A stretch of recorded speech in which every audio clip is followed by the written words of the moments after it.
up, guys? It's your boy, Barca Boy 103. Today we're going to be doing the match analysis from the match yesterday between Osasuna and Barcelona, where the Blaugrana were handed their first loss of this La Liga campaign, and we're going to be discussing 5 key things that we learned from this match, which hopefully the manager, the players, and even the fans as well can implement for the future to minimize losses and big disappointment like we suffered last night. Now, before we get into it, make sure you guys smash that like button down below. Let's try to get the 200 likes in this video. Be very much appreciated. Also, if you're new, make sure to subscribe down below if you haven't already, and let's get into it.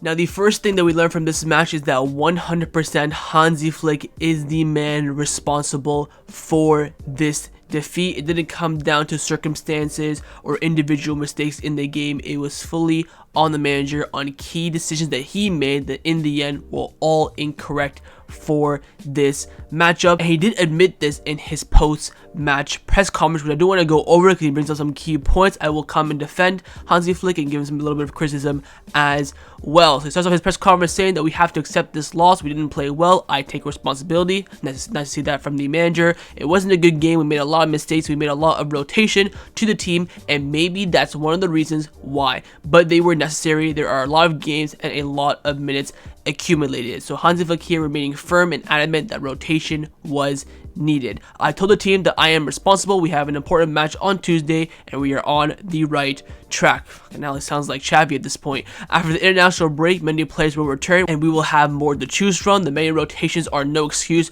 but we had no other option. It's my responsibility to take care of the players, and some of them had played too many minutes and their rest was necessary. We had to rotate today. There was no other option, and the penalty call that made it 3-1, of course, when we were at 2-1, killed the game. Also, we're very good in transition. We must analyze and improve. From where I sat, I don't have the best view of the box, but I think there was a penalty call for the Lamine at the end. In the end, the referee decided not to, and VAR was not used. It's over, and we no longer think about it. I'm very excited for the Champions League match this Tuesday. We need to get our first win, but it won't be easy. Young boys are very fast, and we'll need to deal with them. If you want to blame someone for this match, you blame me. I'm the one who made the mistakes. I overplayed the players, and now we had to rest them. We improved in the second half. We scored. We tried to come back. We had the chances, but the penalty in the end killed us. Also, we're very good today, especially in transition. We have to play them. We had problems defending them, and we have to analyze that for the future. We have a match every 3 days, and we must continue. Until now, the team has done very well. We're still on the right track. We have to improve.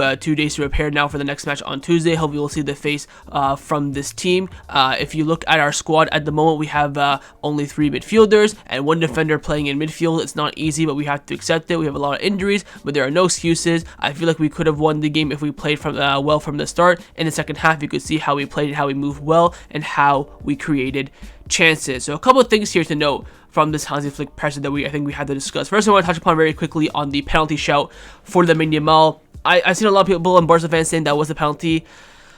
It's very much 50-50. I think if they call it, they won't overturn it, and if they don't call it, they won't give it. It's one of those ones where the referee has to interpret it in that, second or two, and the referee, Gerard Fernandez, did hesitate a little bit as well. But I do want to discuss the second goal that Osasuna did score, the goal from Brian Zaragoza, where in the build-up there was a clear foul on Pau Victor that was not called, but it was called on Kounde a few weeks ago against Rayo Vallecano. The referee was saying to Pedri on the pitch that he won the ball, but he still stamped on it. Kounde did literally, and I mean literally to the book, point blank, the exact same thing, but that was called a foul. So, inconsistency in La Liga. I'm not saying this is the reason why we lost the game, of course, but at 1-0, that goal gets cancelled. We go 1-0 down at halftime. Pau Victor scores to make it 1-1, not 2-1. Perspective, momentum, confidence does change. I think, to be honest, we were destined and doomed for this result, if I'm being totally honest. But this was a key factor in the game. Pedri as well came out post-match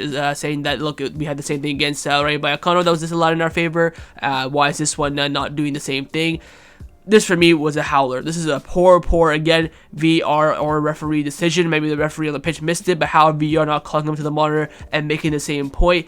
Inconsistency in the world of football for refereeing is an absolute freaking joke. Now, Flick also talked about injuries. Again, injuries is a big problem for Barcelona. We currently have 8 players out, 2 of them out for the season, and the 2 marks, Bernal and Ter Stegen. But on the positive side, like you did mention, we have players returning. We are expected by the end of the October international break to have Dani Olmo, Gavi, Frankie, and Ferran back, and probably a week or 2, hopefully later, Christensen back as well. So of the 8 injuries, 5 of them should be returning in the next month, which means they're all going to be coming back at once, which is a very positive thing, of course, near the end of the year. So that's going to be a huge boost for Barcelona. So instead of seeing the likes of Pau Victor, Ferran, Torres, you'll see Fermin and Dani Olmo. Instead of seeing Eric Garcia in the midfield, you'll see Frankie de Jong. Instead of seeing Dominguez at the back, you'll see Christensen. These are key upgrades that Barcelona do need to be able to rotate and compete at the highest level despite rotation, like Hansi Flick did admit. Now, I also want to talk about as well where Hansi Flick talked about he had to rotate. That is 100% true, but I do want to highlight this. Pep Guardiola for Manchester City rarely plays the exact same 11 week in, week out. Always makes 1 or 2 key changes. Now, there is a persona. If it ain't broken, don't fix it. I understand that, but that only comes into effect when you play once a week. And I mean by once a week, maybe once a weekend. If it ain't broken, don't fix it. That's fine. But when you're playing like we have been from the return from the international break until today, we have been playing every 2 days. We play on a Wednesday 9 p.m. then we'll end up playing on a Saturday 9 p.m. You have under almost a 72-hour turnover with traveling and training. It is a color. I think where Flick mainly messed up is firstly banking on this match to fully rotate. That was beyond idiotic from him, but also always playing full strength a lot. We see Flick starting at the last 2 games against Getafe and Villarreal, making some changes, 2 or 3 rotations. He should be doing that on a regular basis based on how close the games are. For example, we play on Tuesday against Young Boy, then we don't play on Sunday until Alaves. That's a 4 or 5 very good days of rest, so that with the high level football, we can maybe play 2 of the same lineups during that break. But when you're playing like we have been recently, Sunday, Tuesday, Saturday, Wednesday, when the turnover is so short, it is a killer. Look at Madrid, for example. They played on Tuesday against Alaves, and then they played today, of course, on Sunday in the Madrid derby. They had a good adequate rest, where Barcelona haven't gotten that. So with that being said, Flick knows the schedule ahead of time. He should have, planned for that. He should be making around 2 rotations per game. That way you don't have to, throw all of them in and rotate at this point. That's the main issue for me with Hansi Flick selecting this match as the one to rotate, and I'm happy to see that he did admit it. Again, a lot of coaches are going to be saying the same thing. We saw Xavi say this a lot last season, excuses, but I respect Flick taking full responsibility. Now, I also want to highlight as well the league table. Of course, Barcelona sat on 21 points after 8 games. By the time we reach the Madrid game, that will be match day 11, we would have played 10 games in La Liga. We have now Alaves and Sevilla left before the Madrid derby, before the Clásico. That will bring us up to 10 games played. If you offered me and you at the beginning of the season, first 10 games heading into the Clásico, 1 loss, so 9 wins out of 10 with that 1 being a loss, you would all have bitten your hand off. The record in La Liga is still very strong. Honestly speaking, I'm being completely honest. If you offered me at the beginning of the season going into the Clásico, in the first 10 games, 7 wins, and then of the 3, you draw 2, lose 1, I probably would have taken it as well. We're in a very good position in respect to how the squad is, with injuries, with the new manager as well. If we can get again to the Clásico with 9 wins of 10, that is still a phenomenal start for this start to the season campaign. Of course, Bernabeu after that will be a testament to how things turned out. But I think the criticism for Flick is valid in this game. The turnover now is very quickly. We have to now focus on young boys in 2 days' time. I think hopefully the plan is that he does learn from this. Rotate 2 or 3 players every single game. Don't do the same ones as well. He rotated Balde against Villarreal, then started Balde against Getafe, then rested him again this game. Is there an issue there? Why is Balde always being the one being rested? There are other players that need that rest, like Asado, like Pedri, maybe Lewandowski, Raphinha, Yamal specifically. We've been crying for the Yamal to be rested since Girona 4-1 when we first returned from the international break, and now he took him to the last second for him to rest. He should maybe rested against Monaco. That would have been a great time to rest Yamal as well. So key stuff like that where hopefully Hansi Flick will learn from this mistake. But the most important thing now is that he does take full responsibility. Now, the second thing that we did learn from this match is about players that aren't at the level of Barcelona, and we have to discuss that. First, I do want to touch upon Sergi Dominguez. Now, I've been following Dominguez now for about 2 years with the subsidiary team, with also the juvenile side as well, and of course his progression with the first team. He had a terrible injury, I believe, a year ago where I forget what he did, ACL or a leg brace, something really bad where he was out for a season. I rate Sergi Dominguez. I think there's a quality player there that just needs some growth, needs some nurturing, doesn't need to be thrown into the deep end a lot. Again, right now he is the third choice center back because Arujo and Christensen are out injured. Kounde is playing at right back as well. So that is the issue with him. He had an absolute stinker last night. Again, one of the worst performances I've seen in a very long time for Barcelona individually. But I still believe there is talent there with the player, so I wouldn't rush to conclusion on his future. I've seen a lot of people criticize him, saying that, oh, he doesn't have the talent, stuff like that. And you know what? La Masia is, of course, the best academy in the world, but it has a hit or miss rate. We've been very lucky to see a lot of players debut and be absolute stars. Look at Kubarsi in the past, Hector Fort, Lamine Yamal, Gavi, even players that have come in, maybe have been a bit mid, then we moved on, like Oscar Mingueza, for example, Ricky Puig. I think Sergi Dominguez will fall in that Mingueza, Ricky Puig class, but I think there still is some talent in that player, so I would, maybe give him some confidence moving forward. I think this last night, he had an absolute rotten stinker. I just think he needs a bit more nurturing. But a player who we know for a fact, you and I, is not at the Barcelona level whatsoever, is of course Gerard Martin. And I have to question Hansi Flick what the F he sees in this twat. People talk about, oh, it comes from the academy. That's not the case. Barca Athletic signed him from Cornellà last season. I don't know. I think that we paid or he's on a free transfer or something. He played for Barca Athletic last season, and now all of a sudden he's a first team player for Barcelona. Last season, again, I watched a lot of Barca Athletic last season, especially during their playoff run under Rafa Marquez. He was beyond mid. He was the only fullback we had because, of course, Hector Fort was with the first team. He was beyond mid. Beyond mid. He didn't have his, I wouldn't say he had stinkers, but you could just tell he is a bang average player. All of a sudden, he plays preseason with Flick, and Flick is absolutely twerking for him. Someone, a journalist, a reporter, please ask Flick what he sees in Gerard Martin, and what he sees in Gerard Martin to start him at left back ahead of Hector Fort at left back, and also to the point where he sent out Alex Valle on loan. Remember how fantastic Alex Valle was in preseason. He was head and shoulders 1,000,000,000% better than Gerard Martin. Of course, he was playing at right back, but he was still better. Hector Fort last season was sensational at left back. His masterclass away at the Atletico Madrid stadium at the Metropolitano was sensational. Coming on in games, of course, he had some stinkers as well against Osasuna at home. I remember another home game as well where he played at right back, didn't do too well, but I think the talent was definitely there. We, of course, saw him in the Barca Athletic run to their playoff championship as well, where he had a brilliant game. He scored an absolute banger.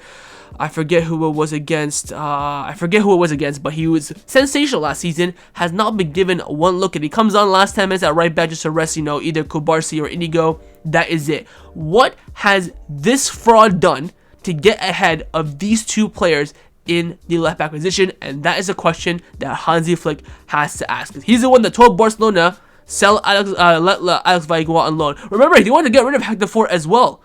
But the club had said to him, look, we kind of promised that he was going to be a first-team player with his renewal, so he kind of low-key have to keep him, and that's why we moved on Sergi Roberto. I think if honestly it was up to Flick, he would have kept Roberto, would have been the Fort on loan, and been Valle on loan as well. What is the justification? Everything that I've seen with my two eyes shows me that these two players with one leg is better than this fraud right here. He is single-handedly costing us points and putting us in difficult situations. We talked about Gerard Martin. Oh, he's good on the ball. He at least can put a cross in. We've seen none of that this season. Of course, we saw some of it in preseason, but we've seen none of that this season. He had one good pass to Ferran Torres that was, inside. He was weak apart from that. Cannot run, cannot defend, cannot even clear the ball. Look at his clearance in the box for Osasuna in the second half as well. Clears it right to Budimir. Budimir had a great chance on goal that he put just wide. That could have been 3-1. That could have been the killer as well before, of course, the killer came in the end. He is beyond mid. He is one of the worst players I have seen in my 15 years of watching Barcelona. We've only played 8 games this season, and he's already in the top 5 worst players I've seen in my 15 years of watching Barcelona, religiously. He is that garbage, of course, for the first team wise. Questions need to be answered about him, and that's going to come down to Hansi Flick, but it's quite clear that Gerard Martin is not at the level of Barcelona. Now, another player that didn't have a very good cameo yesterday, and now his future could be, in question, is, of course, Inaki Pena. He's now played 2 full 90-minute games since the injury of Ter Stegen. He's kept 1 clean sheet against Getafe. Had nothing really knocking on his door. He had that 1 header chance, I believe, that came right at him. Apart from that, he had nothing to do against Getafe. When he was finally tested in this match against Osasuna, he's conceded 4 goals. Now, considering the 4 goals, in retrospect, the first 2 I think were quite difficult. The second one, of course, Zaragoza, if he maybe remains firm, commits and maybe takes out Zaragoza, puts a challenge in, that could have been difficult, but he got done by the ball roll, which I mean, sometimes happened, whatever. I am questioning more so the other 2 goals he conceded in the second half, the penalty and the long range one. The penalty, he dove so late. If he guessed that way and dove, a bit earlier, could have at least got a hand to it. Maybe it would have went in, post out. I'm not saying I'm not saying Pena should have 100% saved that penalty, but should have done much better. And of course, the long range shot as well. From distance, you have time for the ball to travel. He should be making that save. He dives again so late. And this is the reason why I'm bringing this up, is that we're not surprised. This is the exact same Inaki Pena that we saw last season, and there's going to be no change. Now, of course, Szczesny should be coming in at some point next week, and he's going to be the one that's going to be challenging Inaki Pena and knocking on the door. Right now, the club are saying that Inaki Pena is the starting goalkeeper, and Szczesny will have to come in and earn that starting spot, but at this rate, it'll be piss easy for Szczesny. Well, of course, after the international break, when Szczesny is expected to be fit, we have Sevilla, Bayern, Real Madrid. 3 crucial, monumental, massive games for the future of not only this club, but the future of this season as well. You can't really chuck in, I think, Szczesny first game in against Sevilla. If Inaki Pena has a sinker, do you chuck in Szczesny first game in 3 months against Bayern Munich in the Champions League? I don't know. You then chuck him in for his first game ever in 4 months in the Clasico? I don't know. The question of integration for Szczesny is going to be the big question mark, but if Inaki Pena continues to perform like this, he'll be knocking the door, being the first team goalkeeper in no time whatsoever, probably before even November. I don't know, like, now you're questioning, should we have kept Arnau Tenes? Why did we never offer him a renewal as well? Everyone kind of knew that Arnau Tenes was the better goalkeeper than Inaki Pena. The question was, he was a bit more on the shorter end. His shot stopping wasn't, as optimal as it was, or as it should have been, should I said. But Inaki Pena is just showing that he's way worse now at this point. He's been given countless chance after countless chance after countless chance as a first team goalkeeper, and he's failed every single test. And last night was just another example of that.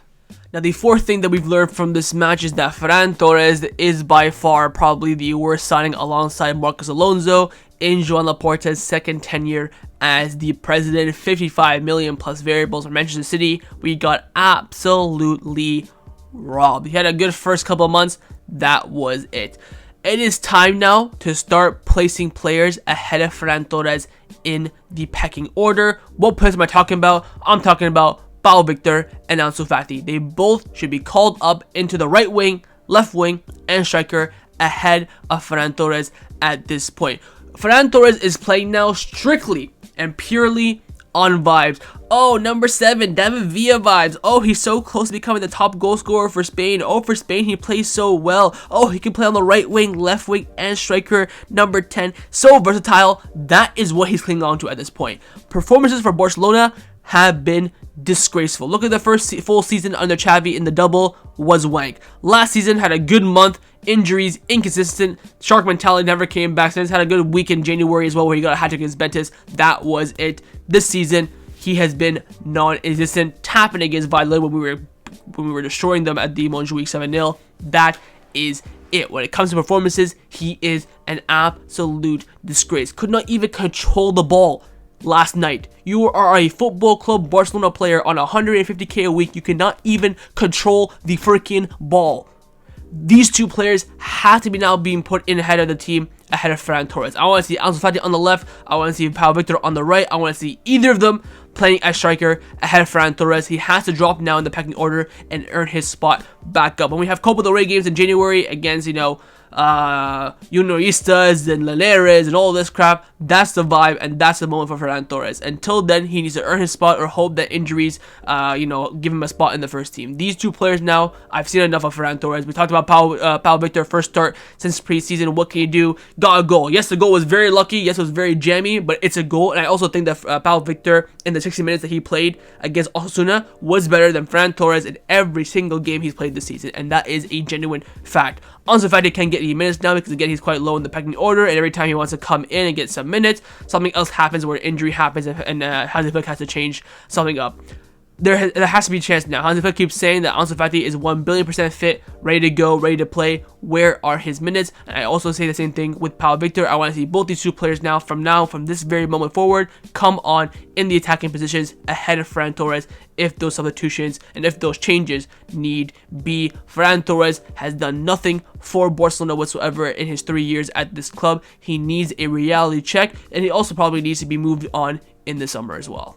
And the fifth and final thing that we learned from this match is probably the only good performance we saw from a Barcelona player, and that came from the captain starting the game in Pedri. And how much of a world-class player he is beyond his limit, and his ceiling is so huge, and we can see how important he is for Barcelona on a week-in-week basis when he starts and when he doesn't start. In the match, he got 7.2 silver score rating. You can see from his heat map, basically playing as, an interior going forward on the right-hand side, left-hand side in the middle. Didn't really play too deep in a double pivot.